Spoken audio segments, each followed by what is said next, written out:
Hello and welcome to Commerce Made Easier. In today's lecture of accountancy, we will continue the topic cash book, and we have already discussed in the previous lectures about the types of cash book. And cash book जो हम already discuss कर चुके हैं, that was single column cash book जिसमें एक ही column होता है, double column cash book जिसमें दो columns होते हैं, debit और credit side दोनों side. And today we will discuss about the triple column cash book. और ट्रिपल कॉलम कैश बुक जैसे इसमें तीन कॉलम्स होते हैं. ये कैश बुक का फॉर्मेट है ट्रिपल कॉलम कैश बुक का, जिसमें पहला कॉलम डेट का होता है, then particulars, then voucher number, then ledger folio and then cash का कॉलम होता है, बैंक का अमाउंट का कॉलम होता है एंड डिस्काउंट का कॉलम भी होता है. तो तीन कॉलम्स होते हैं, cash, bank and discount columns. इसी तरह से क्रेडिट साइड में भी इसमें जो डेट है, पर्टिकुलर्स है, voucher number, laser folio and amount के जो तीन कॉलम्स होते हैं, कैश का कॉलम, बैंक का कॉलम और डिस्काउंट का कॉलम. तो इस तरह से दोनों साइड तीन तीन कॉलम्स होते हैं.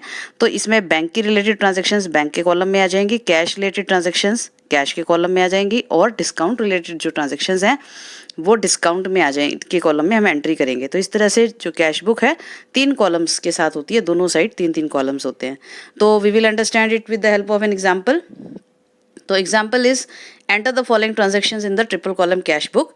एंड कैश बुक जो है जनवरी 1 को कैश इन हैंड हमारे पास था 40,000 rupees and cash at bank हमारे पास था 1,20,000 रुपीज़. इसको जो है हम कैश बुक में एंटर करेंगे. Debit side opening balance of the cash and bank 2020 को जनवरी 1 को टू बैलेंस BD. ये कैश के कॉलम में 40,000, 1,20,000 बैंक के कॉलम में लिखेंगे और डिस्काउंट के कॉलम में अभी इसको डैश कर दें क्योंकि इसके कोई अमाउंट हमारे पास नहीं है.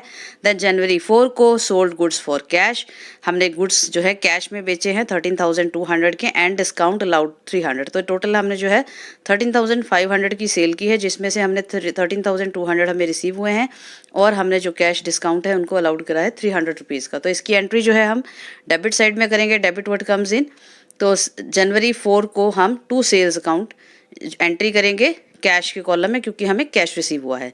13,200 का कैश रिसीव हुआ है और 300 का डिस्काउंट अलाउड जो है डेबिट में, ये आपका 300 रुपीज़ का शो होगा.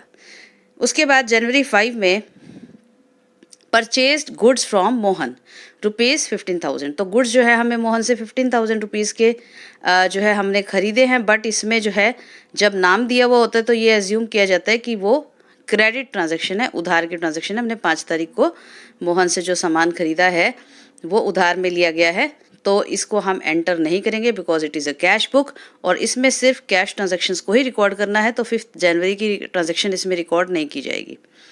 देन 8 जनवरी को purchased machinery and payment made by cheque. तो हमने एक मशीनरी खरीदी है 8 जनवरी को और 50,000 की जो है हमने चेक से पेमेंट की है और डिस्काउंट हमें मिला है 2,000 का. इट मीन्स जो मशीनरी की वैल्यू है वो 52,000 थी, जिसमें से 50,000 हमने पे किए हैं और 2,000 हमें डिस्काउंट रिसीव हुआ है and payment was made by check.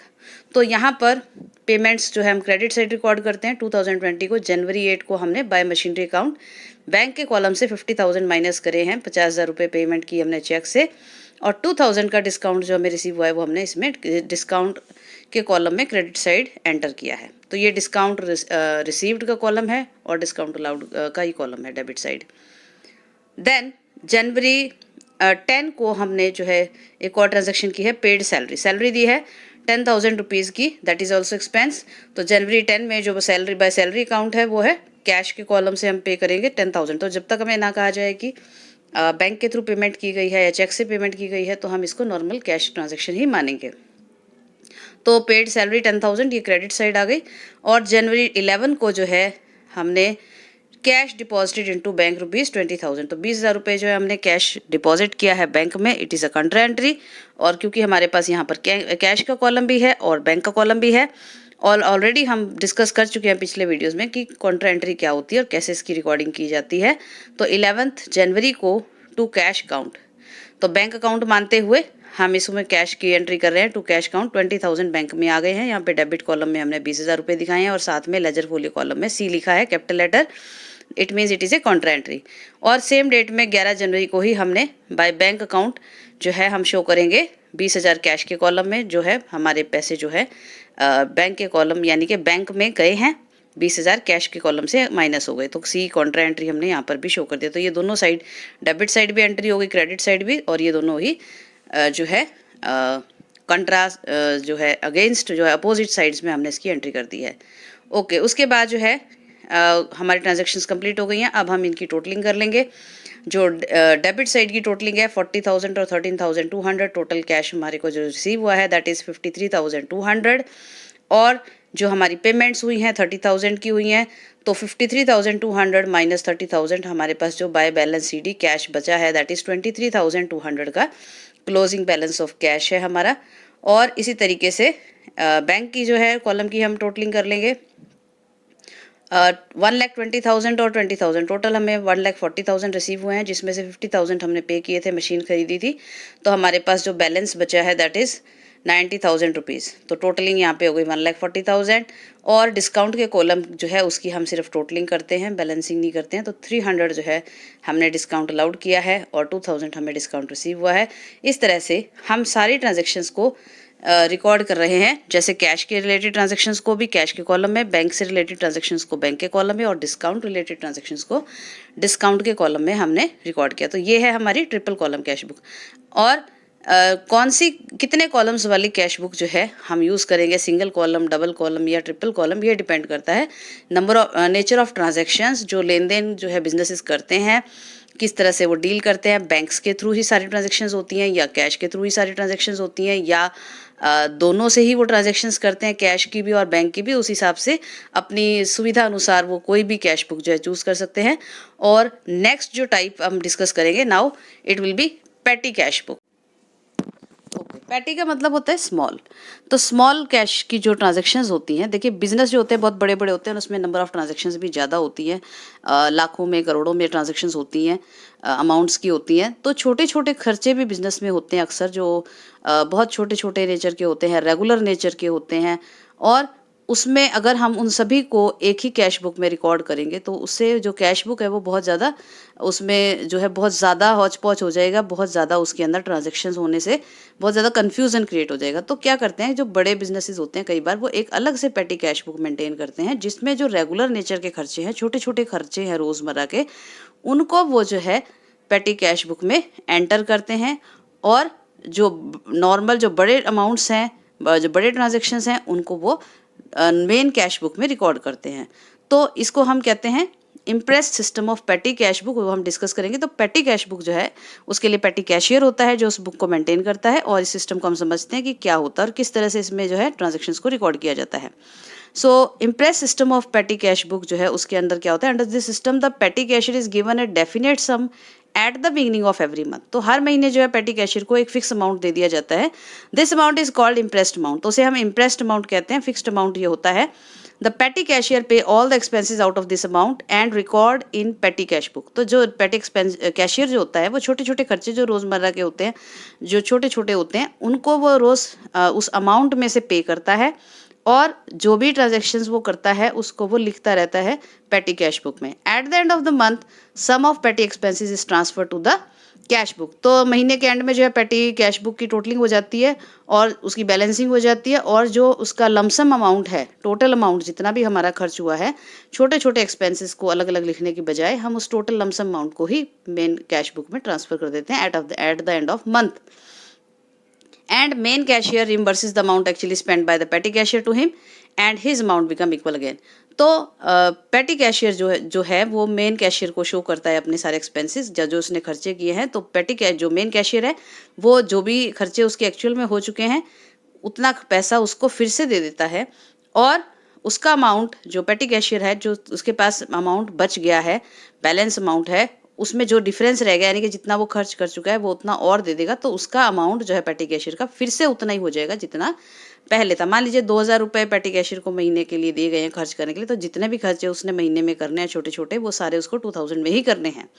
और मान लीजिए उसको 1,500 उसके महीने में खर्च हो गए हैं, 500 उसके पास बच गए हैं, तो पेटी कैशियर जो मेन कैशियर है वो पेटी कैशियर को अगले महीने की शुरुआत में ही 1,500 रुपीज़ दे देगा। तो 1,500 प्लस 500 फिर से उसके पास 2,000 रुपीज़ हो जाएंगे, और वो फिर उसमें से उसको खर्च करेगा। तो इस तरीके से हर महीने ये सिस्टम चलता रहता है। This is called impressed system of petty cash book. तो इस तरह से वो कैश जो है फिक्स अमाउंट का उसको पे किया जाता है, और उसमें से ही वो रेगुलर खर्चे जो होते हैं, जैसे न्यूज़पेपर का खर्चा है या कोई रिफ़्रेशमेंट्स हैं या और कोई छोटी-छोटी चीज़ें हैं जो रिक्वायर्ड होती हैं ऑफ़िसेज़ में, उसके छोटे-छोटे खर्चों को वो अलग से इसका हिसाब-किताब रखता है।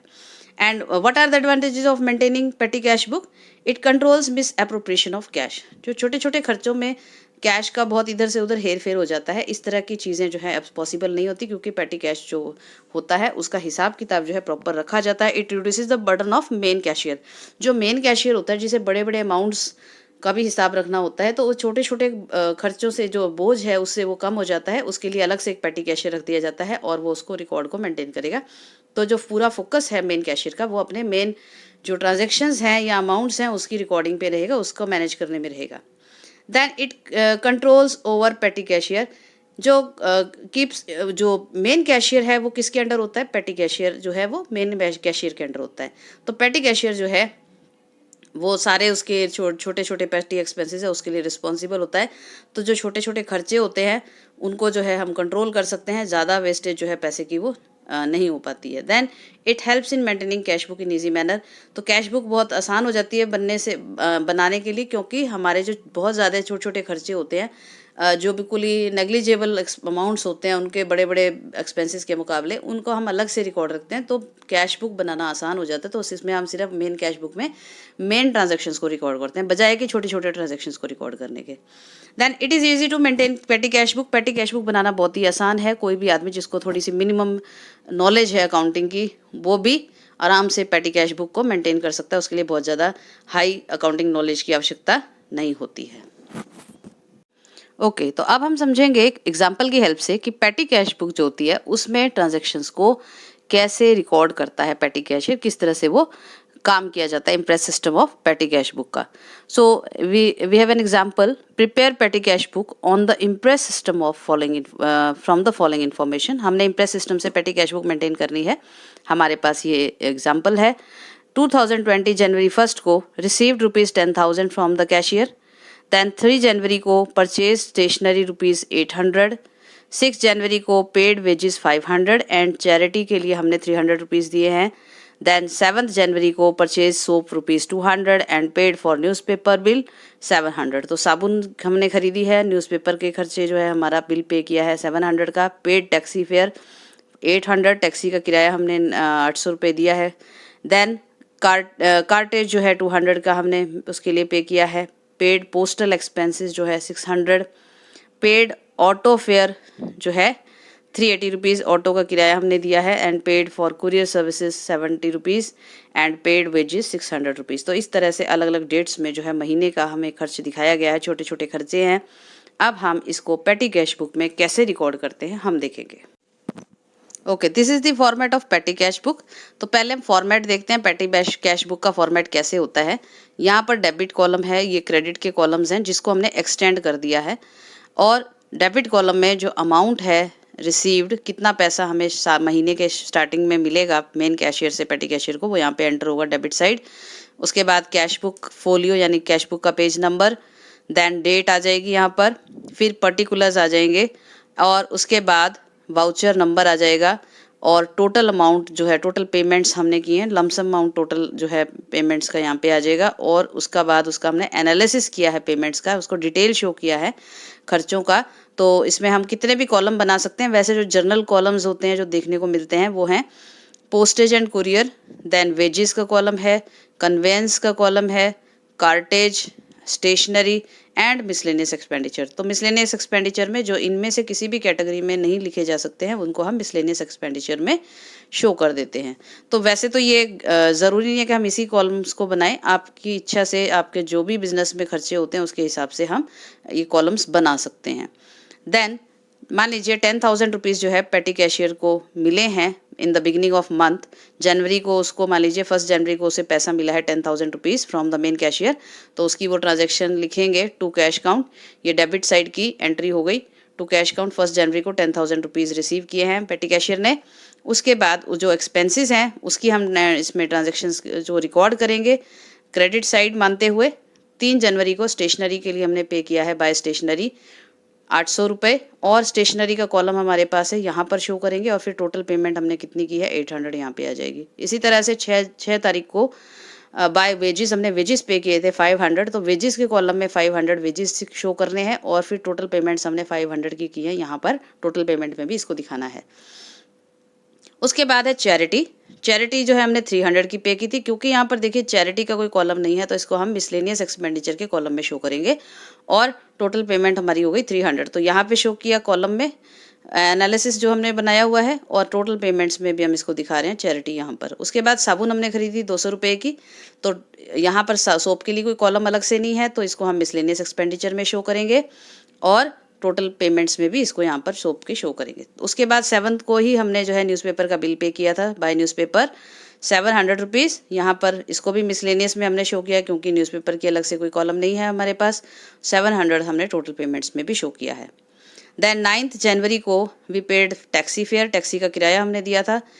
तो टैक्सी जो है वो कन्वेंस में आती है, जो भी हम ऑफिशियल टूर्स पे या उस पे जाते हैं, बिजनेस पर्पस से टूर्स करते हैं, उसका 800 रुपीज़ का हमने किराया दिया था टैक्सी का। तो ये हमारा यहाँ पर भी टोटल पेमेंट्स में आ गया और टैक्स कन्वेंस के कॉलम में भी शो हो गया।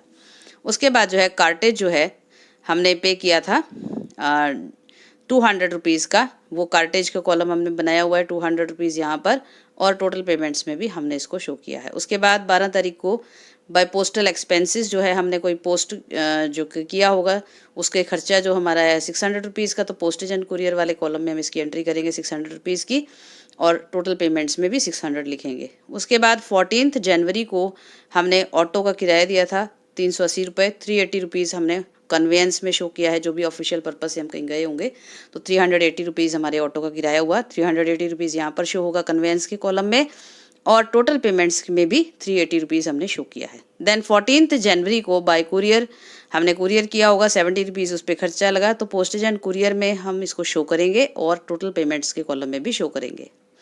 देन 25th जनवरी को हमने वेजेस पे किए थे, तो वेजेस का कॉलम हमारे पास है, इसमें हमने 600 वेजेस शो किए हैं और साथ ही टोटल पेमेंट्स में भी हमने 600 शो किए हैं। इस तरह से अब मंथ जो एंड हो जाएगा हम 31st को जो है इसकी टोटल कर लेंगे, पूरे खर्चे महीने में हमारे कितने हुए इस कॉलम का टोटल कर लिया जाएगा।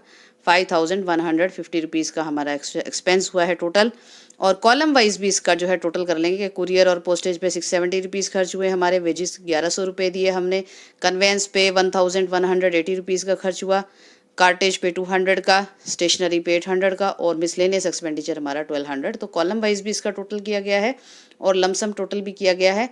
अब हमारे पास थे 10,000 रुपीज़, जिसमें से 5150 रुपीज़ हमारे खर्च हो गए और हमारे पास 31 जनवरी को बैलेंस जो है बाय बैलेंस सीडी कितना कैश बच गया है 4850 रुपीज़। तो ये टोटल हो गया 10,000 रुपये। तो ये जो अमाउंट हमारा बच गया है अगले महीने, जैसे जनवरी के बाद फरवरी स्टार्ट हो गया, फरवरी 1 फरवरी को टू बैलेंस बीडी हमारे पास है 4850 रुपीज़। और अब जो मेन कैशियर है, पेटी कैशियर को जितना अमाउंट उसने खर्च किया था 5150 रुपीज़ आउट ऑफ 1000, वो उसको और पे कर देगा 5150 रुपीज़ वो और दे देगा पेटी कैशियर को फरवरी 1 को ही। तो टू कैश काउंट 5150 रुपीज़, तो 4850 रुपीज़ जो बच गए थे पिछले 10,000 में से, प्लस जो उसके खर्च हुए थे 5150, ये कैशियर ने उसको और दे दिए। तो अब जो है पेटी कैशियर के पास फिर से 10,000 रुपीज़ हो गए हैं और अगले महीने यानी फरवरी के महीने का जो सारा खर्चा है वो इस 10,000 में से पे करेगा।